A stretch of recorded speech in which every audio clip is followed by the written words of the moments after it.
Okay, I'm back with another quick video. This one will be a little bit shorter, hopefully, probably 10 minutes, with something that I think is probably the easiest way for you guys to get a chance to see the difference between a real mint state steel scent and one that has been reprocessed in some particular way. And I'm going to pick on one that I see very, very frequently on eBay, several vendors.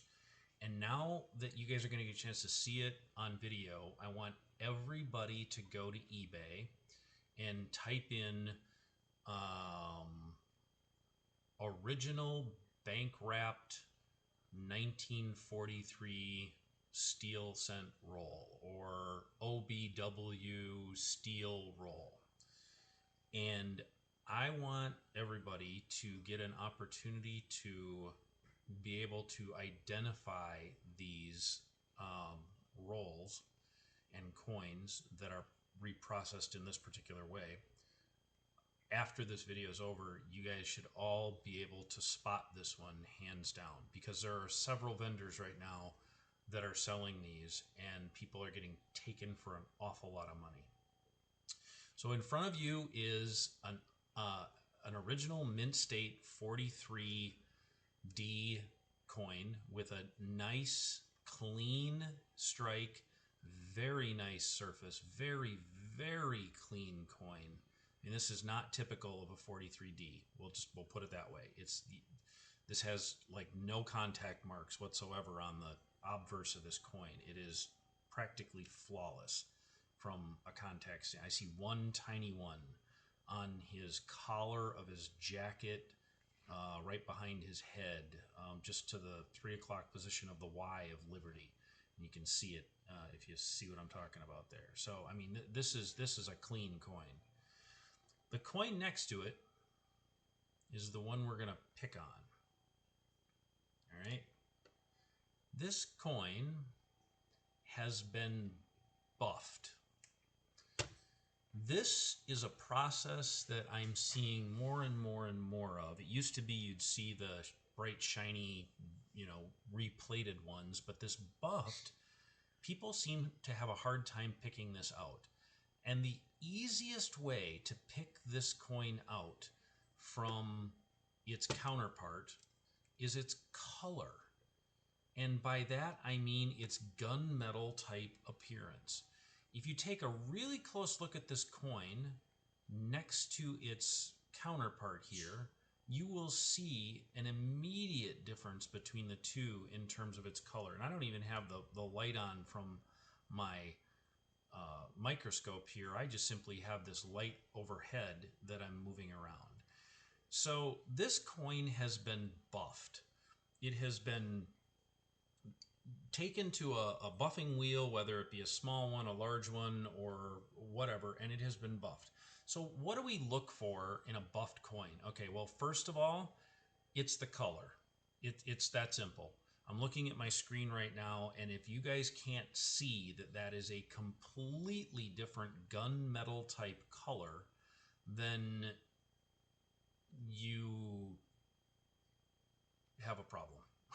You need to watch, I guess is what I'm saying, because the people are getting taken advantage of left and right.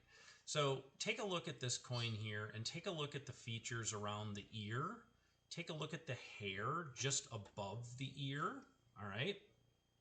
Let's take a look at that area right up above the ear. I'm going to try and do this here. Back side of the ear here and right up above over here. So look at that. Now I'm going to switch over here and I want you to take a good look at that same spot right here. See how it has been worn down, even the hair up above it. Same area right up in through here has all been worn down. Take a look at his cheekbone and his jawbone and even the lapel on his jacket. All right, I'm going to move the light. See the lapel of his jacket, the actual, this part right here up and down here of his jacket.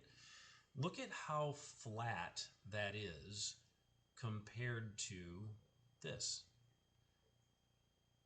See the difference between the two? And the other thing you'll notice is if you start looking really, really close, you're going to see a lot of stuff hung up in the numbers and letters. I'm going to turn the light on for my microscope, and you're really going to get a chance to see what I'm talking about in terms of stuff hung up in the letters. Take a look at the motto up at the top, "In God We Trust." See how dark it is inside the O and the D and inside the U of trust? That is all polishing compound that's left over after they polished it with a polishing wheel. It's that simple. See the difference over here in terms of how clear, and you can see the mint luster actually inside the letters. Huge difference. Now, so what's the difference between this and a really shiny coin? Okay, well, let's take a look at this for a second. So I'm going to move this particular 43 out of here. And I'm going to bring this one up. This is a 43S that has a really, really shiny field to it. I mean, I'm talking like really shiny. But this is still a mint luster coin. This has not been plated or dipped or anything like that. This is a mint luster coin, and you can tell by how, when I move the light around, what I wind up with in terms of that reflection. I'm going to flip this coin over. We're going to compare the back sides to it really quickly because I'm already at 6 minutes. Take a look at this coin. Now, this is a nice coin. This is a nice reverse. It's got a couple of small distractions to it, but this coin is exceptionally bright. I'm going to turn my light down and give you guys an idea as to just how bright this coin is by basically holding my little thing over the top of this. You can actually almost, if I get it just right, yeah, you can. You can actually see the color reflection of this thing in the coin itself. It's quite incredible. All right, so now let's take and slide this back over here. Now let's do the same thing, oops, bumped it, to this one. Change my light. I'm going to try and get that shadow to reflect off of those fields the exact same way. Notice anything different? Yep. Not anywhere close to the same type of reflection on this one. So what's really, really interesting and what's really, really cool about this is that it doesn't take much to sit and all of a sudden look at this and go, aha, I see it. It's that color of the coin that really does a majority of this.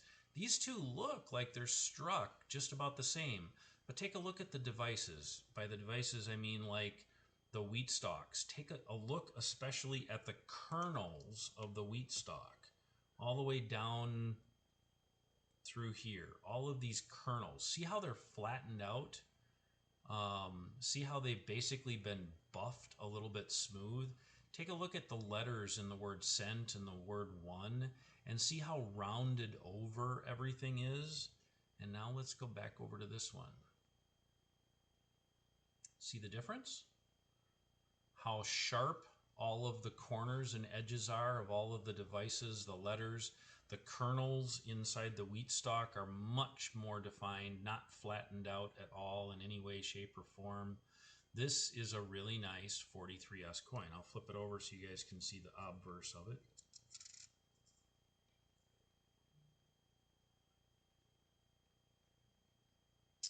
There it is. This is a decent 43S coin. I don't have my light on. Now I've got my lights on. It's got a few hits on the front of it. Nothing terrible. This is still a nice coin. 67 coin. I would say 67, maybe even 67 plus based on how nice and shiny it is. But big difference between the two in terms of what they look like color-wise. Absolutely no cartwheel whatsoever to this coin when I spin it in the light. None whatsoever. You get nothing. All you get is a reflection. You get no round spinning version. If I do the same thing here, see that round spin that I get? Those wings on either side, basically, almost looks like Batman symbol. Um, that that is your luster. That's your beautiful luster that comes from the mint. So there you go. Hopefully this one has helped you. I made it. I'm a little over 10 minutes. That's pretty good. Another educational video done. Hopefully you guys are enjoying this.